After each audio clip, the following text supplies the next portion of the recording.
The views and opinions of this broadcast do not reflect the views and opinions of Armed Media, New Productions and its affiliates. Enjoy the show. I was young, I was foolish, I was angry, I was fun, I was charming, I was lucky. Tell me how I changed. Now I'm out. Welcome to Pod Talk, everybody. I'm Jeff. And I'm Paul.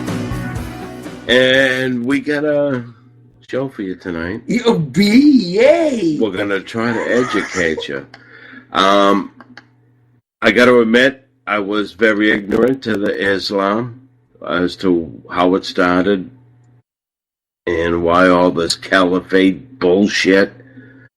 But there was a woman, Jewish woman, Bridget Gabriel. And she come out and did 1,400 years of Islam in about 5 minutes. And you're going to play it, correct? Yeah, I am. All right, well, If I can find it. All right, so you're going to yell at me now? Oh, it is. Fucking looking right at it. Here we go.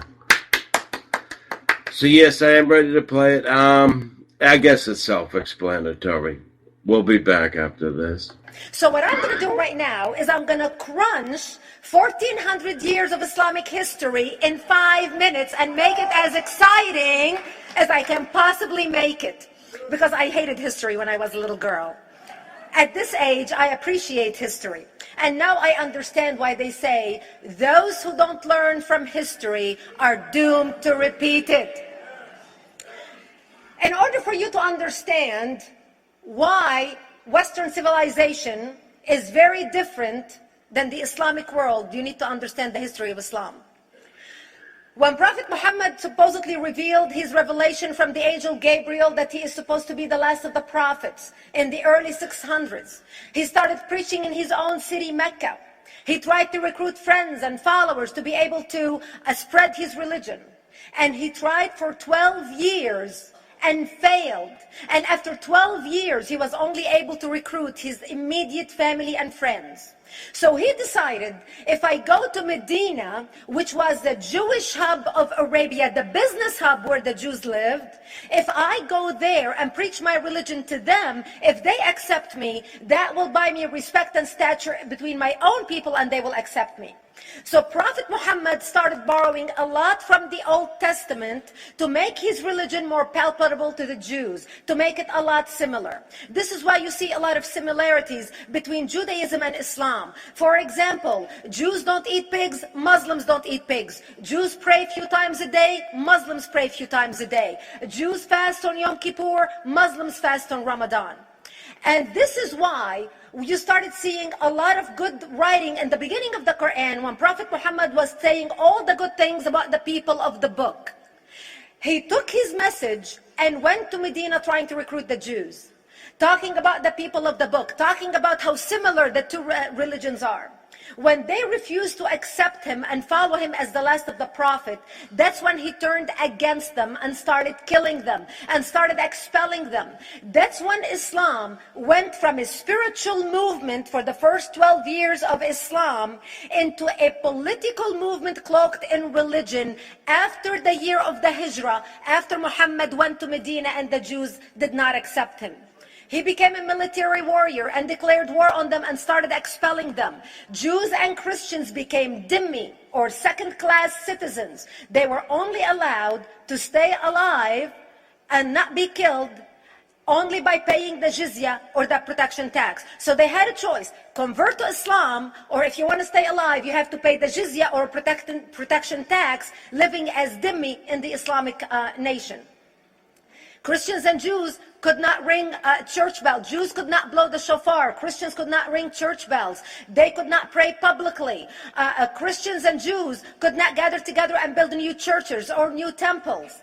And the way they paid the jizya or the protection tax was in a monthly ceremony where they would get together downtown and the Jew would kneel on his knee and hand his goods to the mullah, who would take the goods as the price for buying the protection. And in many areas, Jews and Christians were given necklaces to wear as a receipt that they paid their jizya or their protection tax.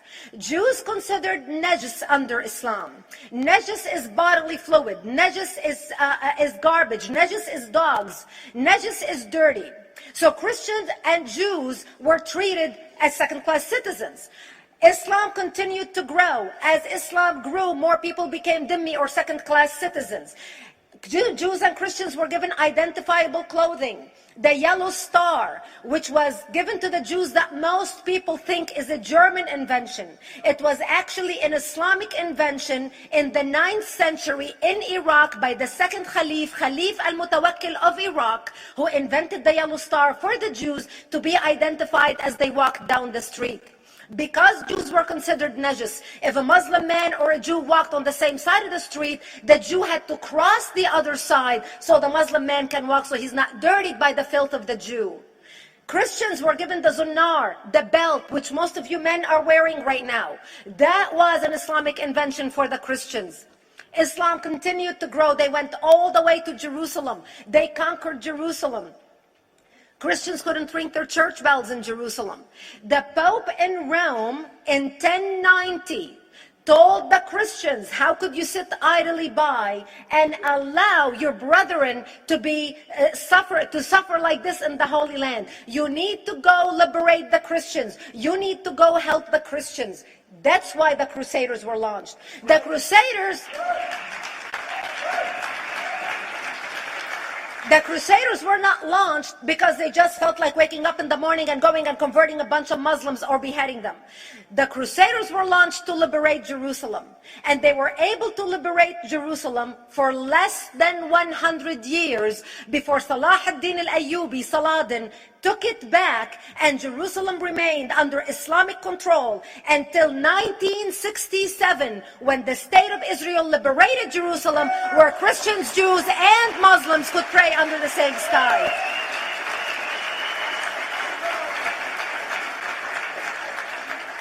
The Crusaders continued fighting Islam, and for 300 years they tried and failed. And by the 1300s, the Crusaders disappeared because they could not win against Islam.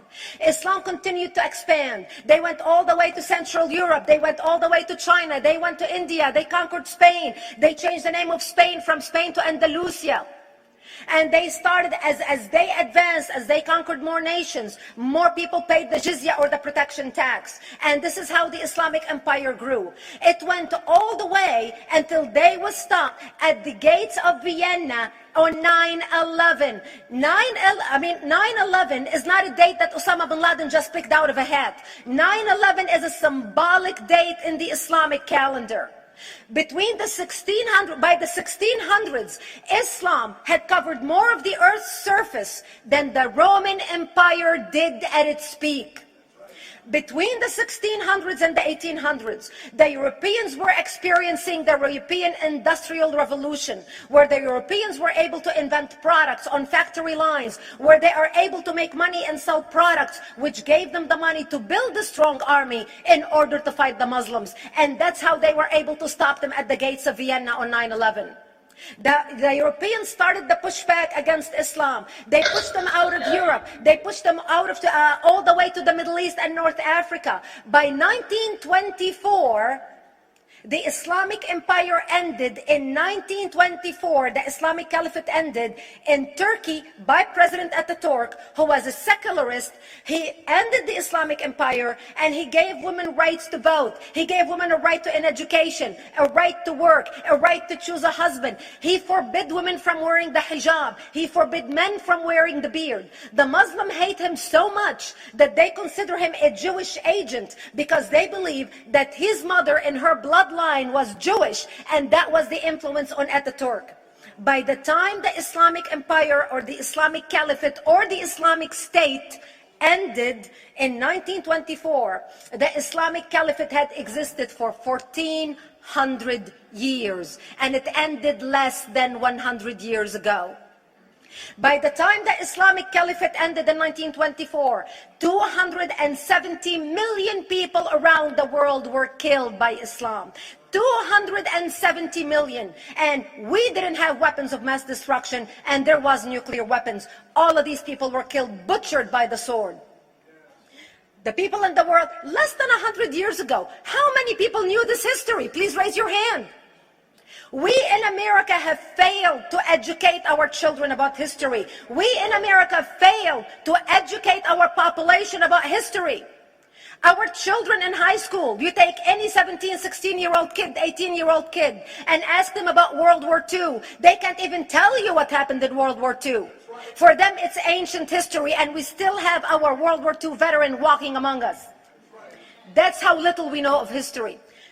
Islam ended in 1924, the Caliphate. People thought the Caliphate will never be resurrected. The Caliphate will never come back. But two things happened in the Middle East in the last century that made the Islamists be able to resurrect the Caliphate. Number one is the discovery of oil in Saudi Arabia, which we were able to discover and were stupid enough to allow them to nationalize it. And the number two that happened was Ayatollah Khomeini coming to power in 1979. That gave the Islamists the money and also the spiritual covering in order to explode on the world stage. And people say, oh, well, the Wahhabis exported their Wahhabi radical religion. The Wahhabis are the name of Wahhab. They're not a different sect of Islam. They follow the authentic preaching of Prophet Muhammad, the way Prophet Muhammad lived and practiced his religion. This is why neither you or me or any infidel can step a foot in Mecca, because as far as they're concerned, we are filth. And as infidels, we're not allowed to step a foot, not President Obama and not anybody else. As a matter of fact, Al-Qaeda used to use Saudi Arabia and its success as an excuse to recruit members, as the example to show them how Allah has blessed Saudi Arabia because of the way they adhere to the tenets of Islam. And today we talk about ISIS. ISIS is not a new invention. ISIS resurrected the caliphate that ended less than 100 years ago. Except we are too ignorant and too uninformed to understand what ISIS is doing and why ISIS is succeeding.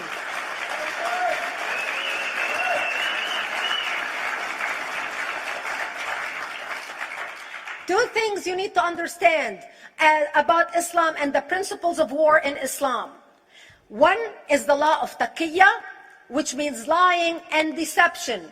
It means that a Muslim man can lay his hand on the Quran and swear that he is telling the truth, knowing that he is lying, but also knowing that the Quran will forgive him because he is advancing the cause of Islam. The second thing you need to know about is that the Treaty of Al-Hudaybiyah, which is an Islamic principle of war and a model on how to deceive your enemy when you have to sign peace treaties with your enemy. And it is based on an example by Prophet Muhammad. Prophet Muhammad was attacking the Meccans and their caravans when he was living in Medina. One day he attacked them because this is how he got the goodies. He would attack them, rob them, and spread the goodies among his men. And this is how he was able to recruit, because this is how people made money without working. And so he attacked the Meccan caravans. When he realized he's not able to defeat the Meccans in that city of Al-Hudaybiyah, in that place, he signed a 10-year treaty with them. Does that sound familiar? A 10-year treaty with them that says he will not attack them, he will have peace with them, he will not declare war on them. Muhammad used the treaty for 2 years to build his military, strengthen his army, and when he realized he was strong enough to attack his enemies when they least expected it, because they thought they had a peace treaty with Muhammad, he broke the treaty, attacked them 2 years later, and Mecca fell within 24 hours because they were not expecting the attack. And that became a principle of war in Islam. And to give you an example of how that is practiced, this is why anything signed with Iran means nothing to them. And to give you an example of how this law has been put to use in recent history, Yasser Arafat, who's not an Islamist, but he is a Muslim, met with the Israelis and signed the Oslo Accord in 1993. Remember all the handshaking at the lawn of the White House? The Oslo Accord, Yasser Arafat used the peace treaty, the Oslo Accord with Israel, to get Israel to bring him back and give him his territory, finance his military, train his police, and give his police the weapons.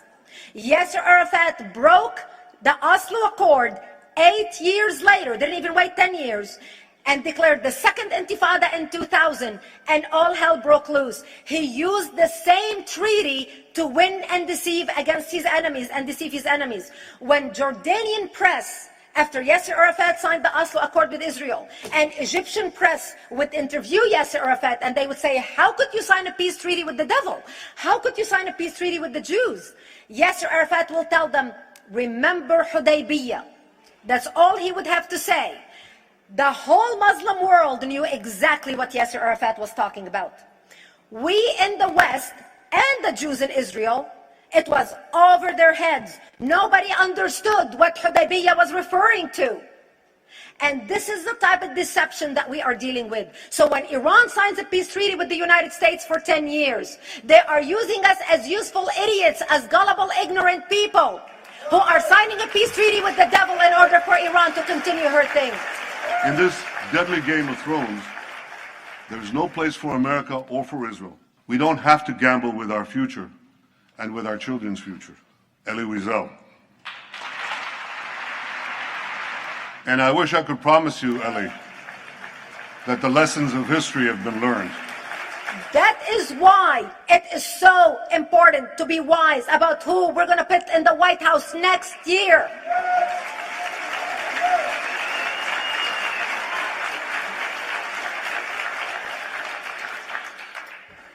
This is why it is very important that whoever we're going to elect next year to office, that the next president be well informed about the history of radical Islam, understand our enemy, understand what ISIS is all about, understand what their end goal is. And this is exactly, people are wondering how come ISIS is having such success recruiting people from all over the world. They exploded all over the world. The Pew Research did a poll, and of course the Pew Research is not Brigitte Gabriel, is not Fox News, is not Tony Perkins. The Pew Research did a poll in 2013 when they went around the world and interviewed Muslims from Islamic countries all over the world. And they asked them two questions. Would you like to have Sharia law as the law of your country? And would you like to see the Islamic Caliphate? Remember, this was in 2013, before ISIS. The 5 top countries in the world, in the Islamic world, the 5 top Islamic countries: Indonesia, 204 million Muslims. Indonesia, Afghanistan, Pakistan, Egypt, Nigeria, and Bangladesh. 77% of Muslims interviewed in these Islamic countries, 77% want the establishment of Sharia law and want the establishment of an Islamic state. That means 77% of the world, quote, moderate Muslims agree with the establishment of ISIS and what ISIS is doing.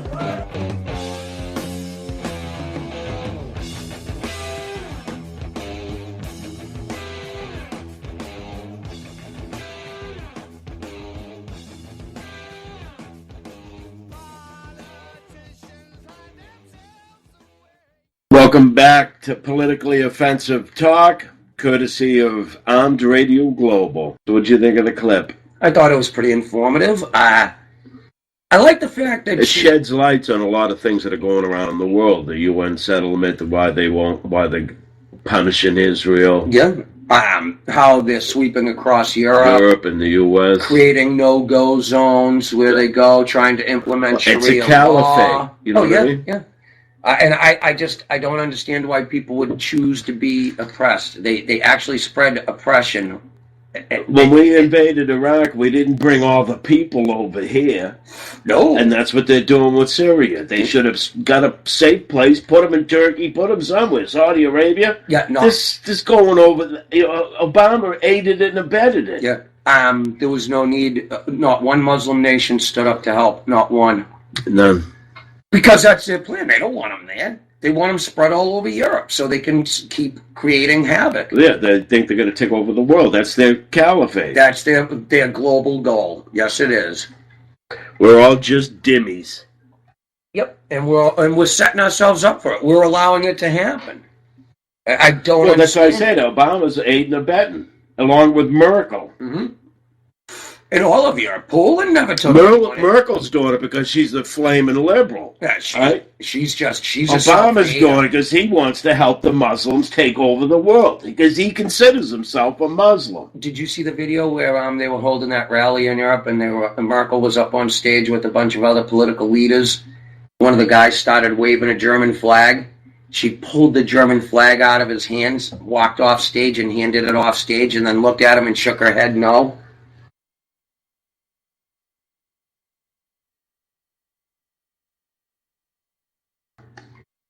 Yeah, she shakes her head no, like, don't wave the flag around because you may offend somebody in the audience. It's a pro This is the state rally. president. Yeah, Merkel. Yep. It's out there on YouTube. You can find it. Easy enough to find. She's just a disgrace. And hopefully the German people have enough common sense to get rid of her at this election. I think a lot of liberals in Europe are going to fight back. Well, do you know what? At a certain point, I mean, yeah, even if you're a liberal, Well, I mean, look you got to Greece. see the writing on the wall. Spain's Oh, ready to my fall, God. too. Like I said, they're not going to support all these countries. Yeah. And Spain's killing themselves with their green energy initiative. I know I'm going off subject, but they converted over to all green energy, and their energy bills are through the roof. They're through the roof Why? because the green energies don't work. They're running all solar and wind and shit like that, and it costs so much to maintain. Yeah, the batteries and shit. It's not a good technology yet. They It will be. Yeah, they haven't come out with one yet. Yeah, it's just, and they went right to, you know what I mean? They just dove all in instead of doing a little here, a little there, trying to piecework it. Yeah, there should be R&D in it. Yeah, you implement it in a couple small places, see how it works. Get the bugs right? out. Exactly, and you work the bugs out before you go on a national scale. But Europeans, they just, I don't know, they're not a very smart people. They're just not. I'm sorry, I hate Well, to say it. liberals ain't. They think they're overeducated. They're not. Yeah, they think they're so much smarter than us. So no matter what we think, they're going to do the opposite to show us we're wrong. Right. Even if it's They stupid. know what's better for me. Mm-hmm. And they fail every time. And then they call on us to fix it, which we inevitably do. And then they go right back and break the machine again and say it's our fault. It's amazing.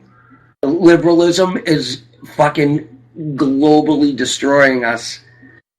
Well, going back to that clip there, the Jewish settlement in Israel, I guess, from they had it at one time, but they got it back in 1967. Yeah. The 6-Day War. Yeah. The West Bank. Right? No, it was Israel itself they took over.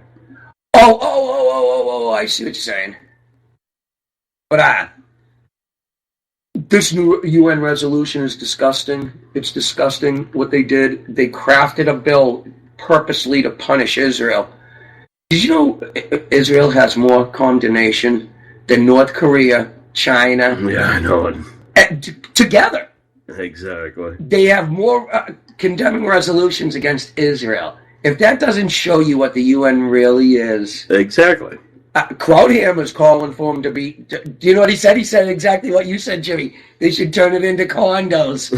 I swear to God, that's what he said. Think about it. Beautiful view of the East River. Yeah. The UN building. What a waste of money. Oh, what a fucking waste of good property. That is prime real estate. You know what I mean? The things that they should be going into, like Africa, where all this Boko Haram and shit, they refuse to do anything, but yet they're in Israel's face. Because doing the work in Africa and stuff is hard. Condemning Israel's easy. Right. And that's why they do it, because all the UN is a place for them to go and have fun. That's Like all it Donald is. said. It's a place to gather and have a blast. All right, well, this is a good time to bring up the clip with Alan Dershowitz. By the way, who is an extreme liberal. Exactly. He works with the Obama administration. Yeah, so this clip will I think he's explain Obama's a lot. lawyer. Yeah, this will explain a lot to you. Here we go. Some members of President Obama's own party now outraged over his refusal to back America's greatest ally, Israel, in Friday's vote at the UN. Our next guest is one of them. He says Donald Trump did the right thing by stepping in and trying to stop all of this. Attorney Alan Dershowitz is a professor emeritus at Harvard Law School. He joins us now live. Good to see you. I wonder what you think was really behind this, because Prime Minister Netanyahu has never had a good relationship with President Obama.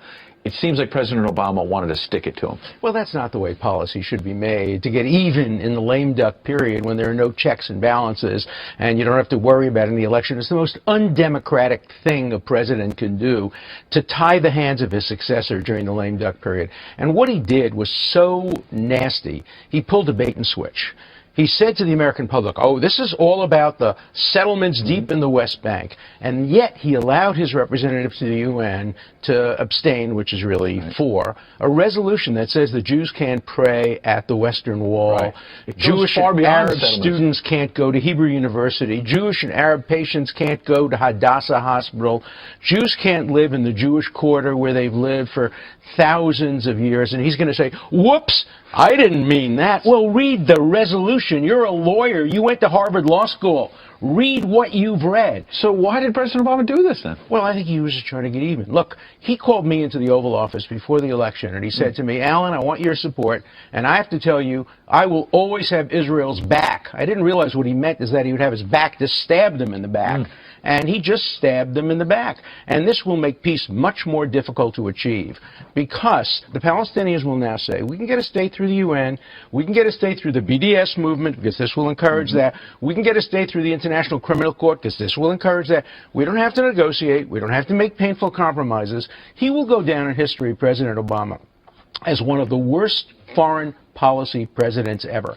What he did to Syria, and what he did and was partly responsible for what happened in Aleppo, creating a vacuum for Russia, I have to tell you, look, I supported his domestic policy. I liked him on Supreme Court appointments. But he created a terrible conflict for people, many like me, liberal Democrats, who support his domestic policy but think he was an appalling president when it came to foreign policy. Strong words. So many things I want to follow up on. So badly. So many I want to follow up on. One on Syria. So why did President Obama focus on stabbing Israel in the back, as you say, and the UN focus on this instead of Syria? Hundreds of thousands are being slaughtered, and they're not focused on that. Well, there were more resolutions condemning Israel than all the other countries in the world combined, including North Korea, Syria, you name it. China, look at the people who voted for this resolution. China, which has been occupying Tibet. Russia, which has been occupying the Ukraine and Königsberg. New Zealand, which is basically a colonial country established by settlers coming in, killing the Maoris, expelling them, ethnic cleansing, and creating their own country. What hypocrisy. So take your crystal ball out, and let's try to get something positive out of this, which is Israeli-Palestinian peace. What are the prospects? Is it that now Prime Minister Netanyahu may just go more hardline because of this, and there's a less chance of peace? Or is there a chance here, when President-elect Trump takes office, some glimmer of hope? Well, there is some glimmer of hope, but you can't undo a UN resolution because you can't take back an abstention. Once the United States didn't veto, that's it forever. So the president has deliberately tied the hands of his successor. It's going to make it much harder for President Trump to bring about peace, but I think he wants to see a negotiated peace. Look, you have two tough guys, Netanyahu and Trump. They both love to be Nixon in China. They both love to be the guys who made peace and did it on Israel's terms, with good security, protecting Israel. So I'm always an optimist. In Israel, a pessimist is one who says things are so bad they can't get any worse. An optimist is one who says, yes, they can. Sobering stuff. I wanted to talk to you about the Brooklyn Dodgers. You just wrote a book about Jackie Robinson. You grew up 4 blocks from Ebbets Field. Right. We're going to get to that another day. Very interesting, tough talk for President Obama. Very interesting words from you. Thank you. We appreciate you coming in. And that was Alan Dershowitz telling us that Obama's a backstabber to Israel. I love when liberals feed on liberals. It's the best. It's not often it happens either. No, but do you know what? Over the years, I've seen Dershowitz on a lot of different things, Right. and He's a screaming liberal. Yeah, but do you know what? He is fair to it when it comes to the way the law should be handed out and stuff. He's not a flaming liberal about shit like that. He believes in the law the way that it's written. I got to give him that. Yeah, well, I'd say he's a law professor. Yeah, but he practices what he preaches on that one. You know what I mean? Yeah. I mean, you can lean left and still get mad. I lean right. I get mad at the Republicans all the time. Oh, yeah. Like, especially when Ryan was against Trump and stuff. Yeah. Not just that. When George Bush rammed all that money through for No Child Left Behind, right? I was pissed. I was like, what are you doing? We already spend way more money than everyone else. You know, so it isn't a money problem. It's a union problem. Well, yeah, but I mean, still, do you know what, Jimmy? Why don't we pay some bills? Because we're going to run up against it anyway, so why don't we do it now? And we'll come back with another clip and we'll discuss that. How's that? All right. We'll see you folks in a few minutes. You're listening to Armed Radio Global Pot Talk. Home of the big guns.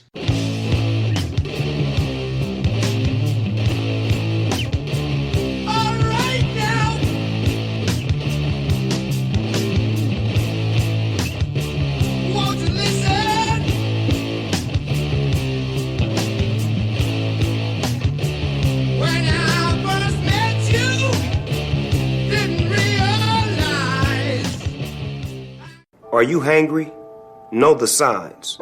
Uncontrollable yelling. Why aren't you egg rolls? Hallucination. Sushi. Pants discomfort. I hate you, pants. Hangry. It can happen to anyone. Fortunately, there's E24, the app that tells hunger to shut up. Egg rolls. Thanks, Snoop. E24. In my medical opinion, it's the best way to order food online, baby. Hey everyone, I want to tell you all about an amazing salon, Joyce's, located at 132 Ferry Street in Everett, Massachusetts. Joyce's specializes in the latest techniques in coloring, styling, cutting, and beach waves. Joyce's features Sukesha all-natural nutrient products and organic color. Joyce's full-service spa and salon, located at 132 Ferry Street, Everett, Massachusetts. 617-387-6688, specializing in you.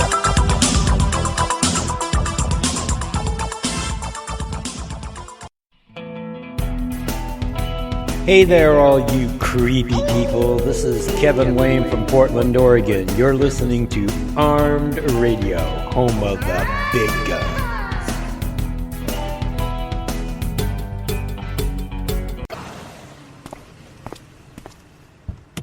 Hey Dan, how's the day going so far? My day couldn't be better.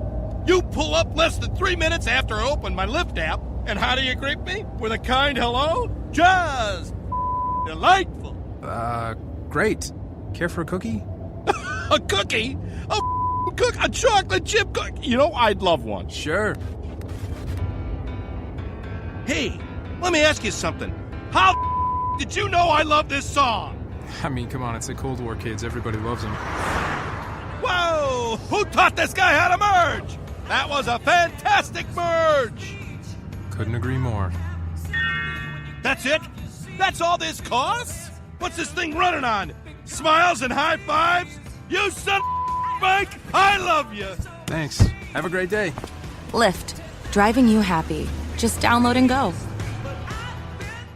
Hi, my name is Amrita Rupnarayan, aka Valanissima. Amrita means ambrosia or nectar of the gods. Valanissima means keeper of divine knowledge. Join me every Thursday night at 10 p.m. Eastern for a night talk with Joe Rocks, exclusively on TuneIn Satellite on Armed Radio Global Network, where we will discuss food, culinary arts, baking, cooking, food preparation and presentation, bringing you a little bit of the divine knowledge so you can create your own nectar of the gods.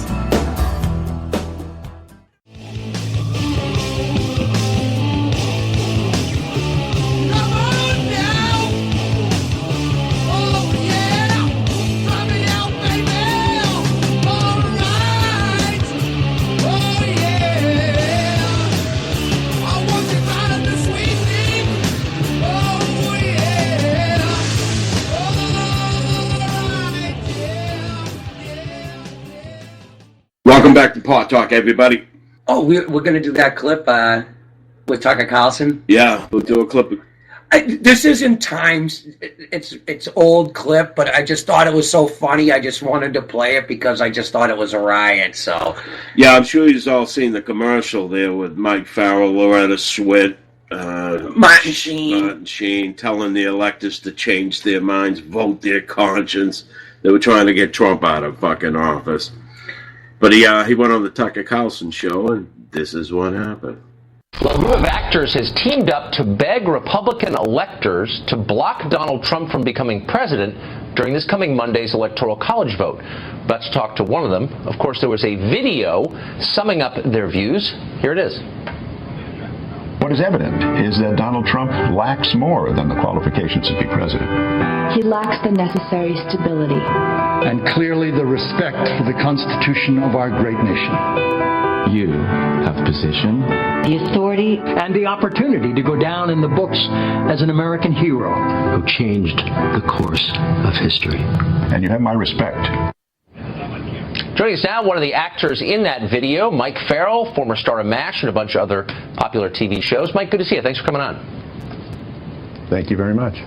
So, as I understand, if my math is right, you're asking that 37 Republican electors change their vote and vote against Trump, and that would override the votes of over 62 million people. So you're saying the votes of 37 people are more important than the votes of 62 million people. That does not sound like democracy to me. Does the Electoral College sound like democracy to you when the popular vote is the so-called winner is now 2.5 million votes below his opponent? No, that's a completely fair point. No, I agree with you. No, but I agree with you on that. Mm-hmm. It's not a perfectly democratic system, but what you're proposing makes it far less democratic, doesn't it? I'm not so sure it does. No, I don't think it does at all. All we're doing is suggesting to those people who are electors, appointed electors, Republican electors, that they should have the right, if they have a view that is contrary to the decision that has been made by the electorate, that they do what is available to them, which is to simply vote their conscience. John Kasich, for example,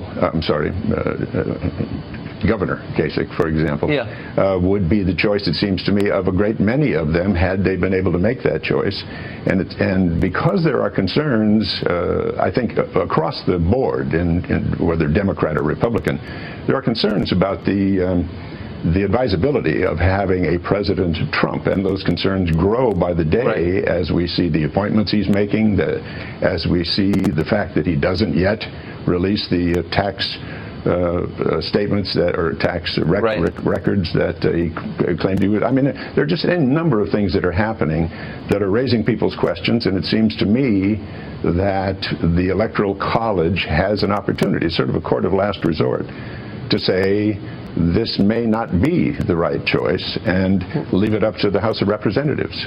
Right. I mean, I understand what you're saying. The problem is, and perhaps Governor Kasich would be a better president, I don't know, but nobody voted for Governor Kasich. And even though it's not, as you noted, a perfect democracy, but in the general election, he received basically no votes. I mean, maybe some people wrote him in, but he wasn't on the ballot. And so would you really want a president nobody voted for?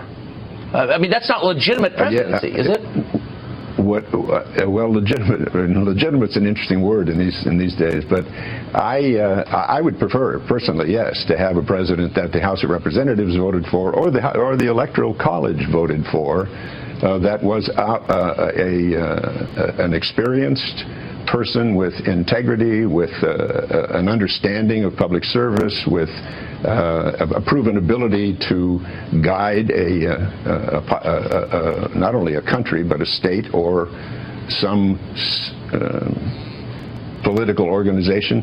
Mr. Trump has none of those things. Mr. Trump is a businessman, as we all know, and a celebrity, and I don't think those are qualifying. Personally, I don't find those to be particularly qualifying. Right, you don't like Trump, I get it. That's legitimate, but liberals used to... I've never met him. I don't dislike him. Okay, I find him scary. You don't want to be president. I understand that. Lots of people share your view.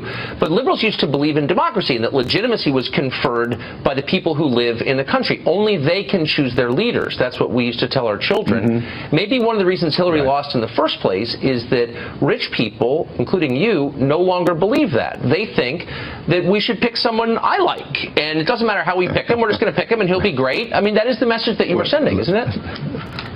No, let me demur about the rich people. I am not one of them. Rich people made a decision, and that decision was to put a man who described himself as the richest billionaire in the country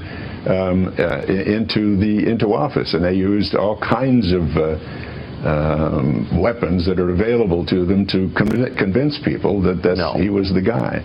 Hillary was the choice of people making upper income, and he received almost no support from the tech community, from the finance community. I mean, the tech community, she spent twice as much as he spent. She had the support of rich people. Okay, well, it's absolutely. She spent a great deal more than he did, no question about it. And she was not my candidate, frankly, but that's not my point. My point is we the people, through the process that is currently in place, have made the president-elect a man who has no qualifications for the office, has demonstrated that he has no qualifications for the office, and has demonstrated his own inability to be a leader in any number of ways that are, I think, very disturbing. But not only disturbing to me, disturbing to many people in this country, and disturbing to a lot of people around the world. Well, sometimes voters do things you don't like, but you have to live with it. That's kind of the point. Now, in the video, it says this. This is to the electors that the video is aimed at. It says, the American people trust that your voice speaks for us all. These electors, the 538 or the 30 or the 37 that you want to change their votes. Who are these people? Do you know anything about the electors whom you believe should make this most important decision in the world? Do you know anything about them personally, about their wisdom, their backgrounds, their names even? I only know the ones who have said that they won't vote for President Trump and why they won't vote for President Trump. I know none of them personally. I understand that they've taken a job, and I assume there's an oath associated with the job they've taken, and bless them for it. And they are committed Republicans, and bless them for that. And I think that the issue that is before them was, I think the point of the creation of the Electoral College was to avoid having an unqualified person serve in the office, to be careful, to see to it that the appropriate person is the one that ultimately reaches that chair. But why do you assume that this tiny group of people is better qualified to make this decision than 62 million voters? Why do you believe that if you don't even know their names, why do you think they're wiser or imbued with a keener moral sense to make this decision that will affect all of us? I'm confused. A larger number of voters said that the other candidate was the better one. I'm not arguing that we should take that other candidate. I'm saying that there was a very serious debate in the country, and the one who lost the debate in terms of the numbers is the one who has now been selected. And that person, I believe, is not qualified, and he's demonstrated that he's not qualified, and he's not been honest. He's not been straightforward. He's not been appropriately revealing about himself, his intentions, his standing, his. I could go on if you'd like, but No. I get the point. You don't want him to be president. I mean, but I think the process matters here, I guess, is the point. And if we were to, being whoever makes these decisions, were to snatch the presidency from Donald Trump, I think you would have a great deal of social instability. Has that occurred? Like, what would the 62 million people who voted for him think? Okay. I think they'd be unhappy, certainly. Yeah. No, of course they would be. Yeah, but that's not the point. The 68 million or however many that voted for Hillary Clinton are unhappy too. But I think everybody will be happier ultimately when a qualified person sits in the office. I think when we have somebody doing the kind of work that he claimed outside that he was going to do, and now demonstrates that he's going to do some very different things, I think that's a source of concern for many people, even the ones who voted for him. Mike Farrell joining us. Thanks a lot. I appreciate that.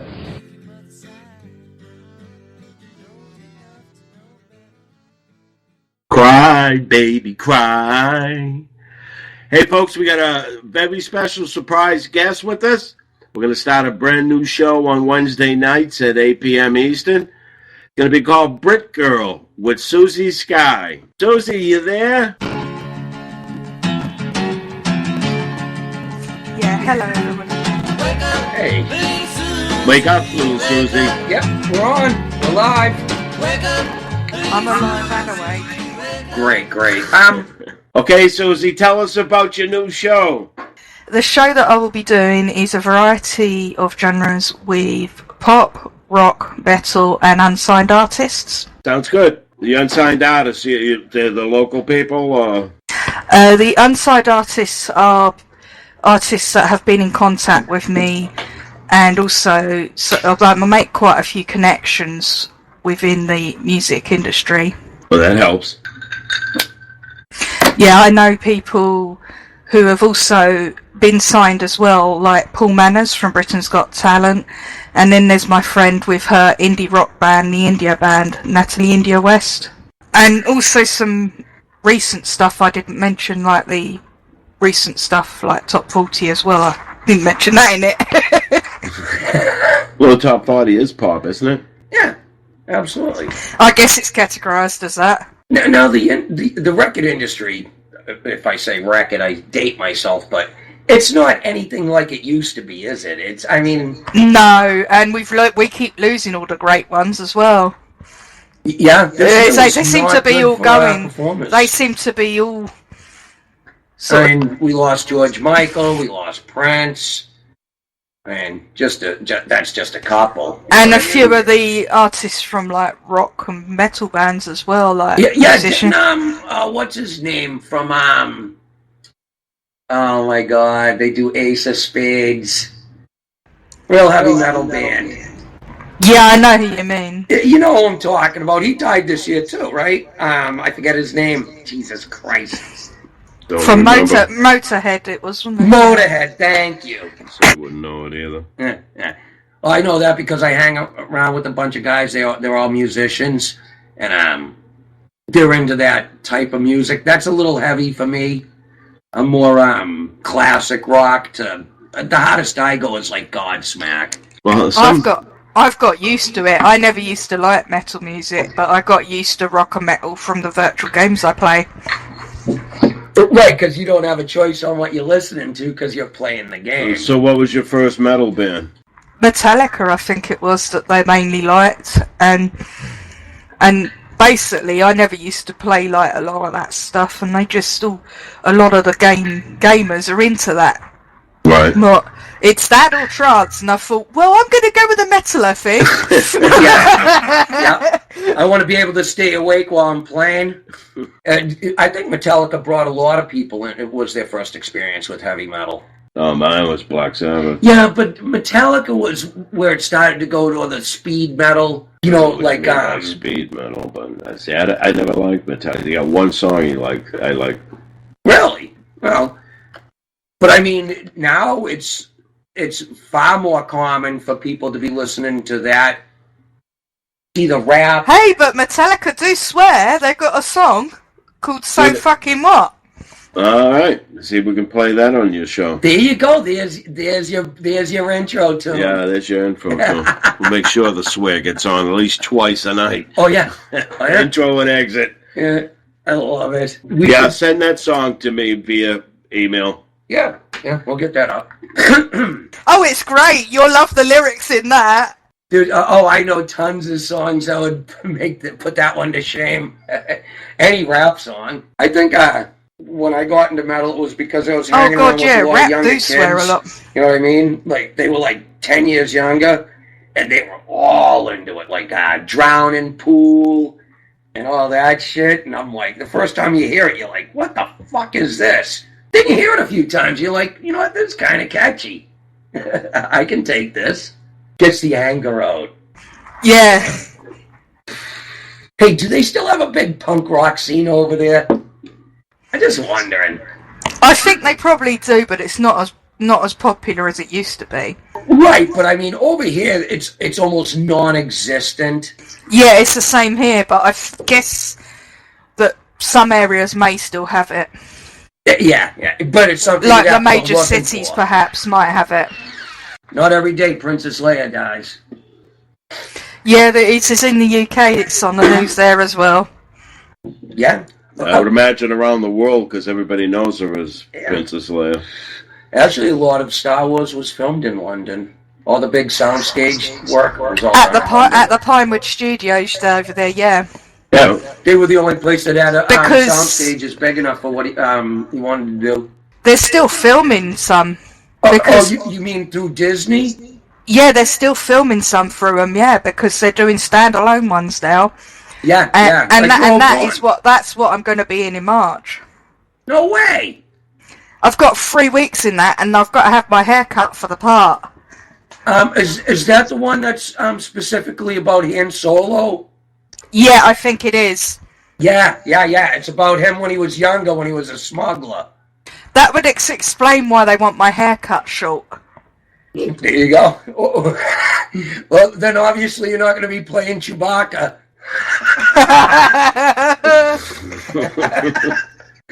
That's amazing. You're actually going to. So when I go watch the movie, your name will appear on the credits. Have you seen the Brothers Grimsby? The what? The Brothers Grimsby. I never heard of Grimsby. No. Not B. It's got Ali G and Sacha Baron Cohen, and it is funny. It's a lot of the footage that they had to take away because it was hacked. Sony was hacked. Yeah, I remember. A lot of the original footage would have been hilarious. They did a racist one in it. Oh, I'd love to see that. And you know, and they didn't keep it, and it was the best part that should have stayed in it, and I still think that. Politically It's like- correct wins again. It's just like, we got all the stands here. We got White Stan, we got Pakistan, and we got whatever other stand it was, and it was just like, it's so fun. I just loved the lines on that, and I was like, And I they was had in to cut it. stitches, and they had to cut it. I was like, why did they not keep it in the film? They're given to pressure, that's why. But Ali G with a firework shoved up his arse and being lit is hilarious. And that movie is what was that again? The Brothers Grimsby. It's out. Brothers Grimsby. I'm gonna look that up. It's probably on YouTube, and it's. That's what I was gonna say. I'm gonna check it out on YouTube. I know that they've probably got it on those sites where you can like burn the films as well onto disc. She looked like Emma Pale. Is that? Yeah. Jim just went totally off subject, but that's okay. Yeah. Watching a news anchor. Jim's drifting again. Half the time I forget I'm on air. And have you guys seen the US drama called Guilt? What's it called? Guilt? Yeah, Guilt. I've never heard of it. Me neither. What is it? Guilt. Now, is that on a network or is it on? It's on Netflix or something? Freeform channel. I'll have to check it out on Netflix. I was in the prison scenes in that. Oh yeah, went to the women's. I played a prisoner. Yeah, it was a women's prison. Okay. I was in the scene where there was this fight. I was an extra in that. They filmed that over here in the UK. Did they? Yeah, that's funny. That's two people. Lynn, she does all the extra work over here. Yeah, in the Boston area. She was in the Black Mass with Whitey Bulger and what Johnny Depp did. Yeah, she does all the extra work and stuff like that. She goes out and, auditions or whatever you do to be... Ted. Yeah, she was in Ted, the movie with Mark Wahlberg. That's amazing. But she was just a fleeting glance. Yeah, but you're still in the movie. You were in the movie. but now Yeah. I've progressed into acting. I've got a script to learn with 13 scenes in. And on top of that, they haven't just given me my part in that as a social worker. They've also appointed me as media officer for the film, which means that I'm going to get, when I get the shares for my part, and I'm going to get shares as a media officer too. So you get 2 paychecks.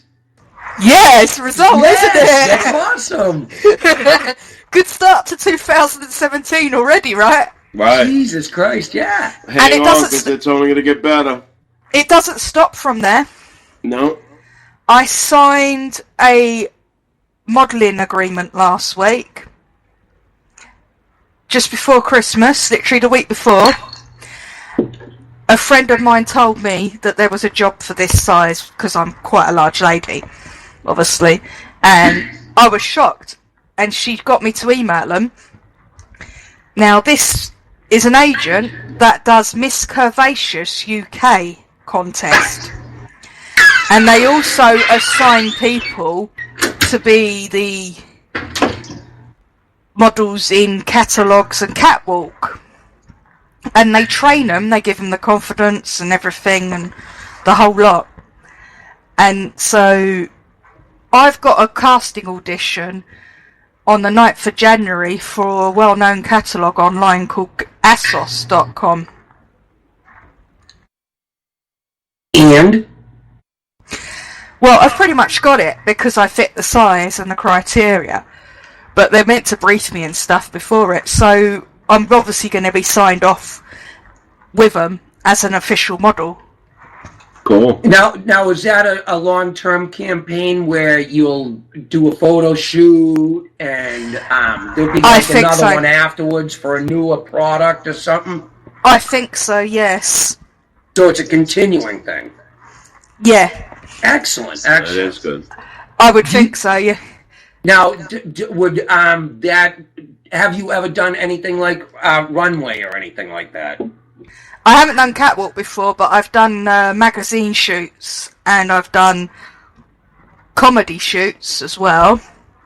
Comedy shoots? Yeah, for within the industry for a comical thing. Oh, okay. And there's been like television stuff which they call idents. I was on Britain's Got Talent in the Britain's Got More Talent bit, and they had me on there in a lineup game. I've been on Katie Hopkins on TLC channel in My Fat Story. I modelled in a swim costume there. So there's me on that in a swimsuit. So this is all stuff that we could find on YouTube so people could find out more about you. I've got lots on YouTube. I've got a music video with me in that was recently done as well. And how could they find that on YouTube? I've got all the links, but I haven't actually got like a showreel or anything made yet. Oh, okay. All right. But I've got separate links for each thing. Well, I mean, this is your time on the show. You can plug whatever you want. Plug away. Yeah. My page has just come up on Facebook saying I got two new likes or something and 4 views or something like that. It said. I got a fan page on Facebook as well. See. Yeah, I got a lot on social media. I got the Twitter accounts as well. We have. Do you know what? It's hard enough trying to follow Facebook. I can't do all the accounts. I have to because I have to market myself as a DJ, so I've got the DJing one, and I have to market myself as an actress and model as well. Right, you are your product. Exactly. And until I get an official PR agent, which I'm fussy about at the moment, I'm doing it all myself, but usually they take charge of all of that. Yeah. Make sure his name ends in Steenberg. Just a little hint for you. Do you have a lot of Jews in England? Jews, yeah, we got quite a lot. Do you? There's a big Jewish community in London. Oh, okay. Yeah. There's one in Boston. We call it Brookline. Newton too. Newton. Yeah. I have no problem with the Jewish people. Me neither. I like them. They're very, very rich people. They're successful because they work hard. They're self-reliant. Yeah. They stick together. That's good. Yeah, I think so. I've worked for a ton of Jewish people when I did carpet cleaning. Trump Tower being evacuated for a suspicious package. Oh, Trump Tower's being evacuated. Oh, dear. Yeah, that's for a great. Suspicious package. Somebody don't like him already. Gee, somebody? Try 60-something million people. And I'm not one of them. I like Trump. All right, folks.